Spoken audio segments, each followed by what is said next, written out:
Well, it was turning out to be a fairly choppy session, but post midday, there was a bazooka move on the index. The Nifty finally managed to conquer or reconquer that 25,000 mark for the first time since October 2024. It's at a 7 month high, and to be precise, it took 141 sessions for the Nifty to reclaim that crucial psychological level.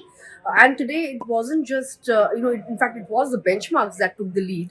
Last few sessions we saw resilience from the broader end of the markets, but today both the Nifty and Sensex were on fire. In fact, they were the ones, the benchmarks were the ones that took the lead. Even the Sensex rallied in excess of 1,000 points today. Well, in terms of the sectors, autos, metals, realty, these were some of the pockets that saw good traction. In fact, the Nifty metal and the auto packs were almost up by 2% or so. In terms of individual movers, then Hero MotoCorp was in top gear. That stock rallied over 6%.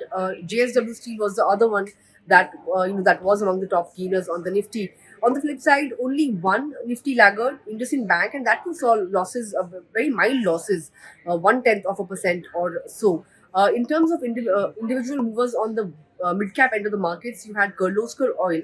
That stock rallied 17%, but there were a few stocks that were reacting to results. Muthoot Finance, that stock was down 7% despite a good set of numbers because the outlook is fairly cloudy, in terms of the volatility when it comes to gold prices. Also, there are some concerns regarding the RBI's draft norms on LTV as well.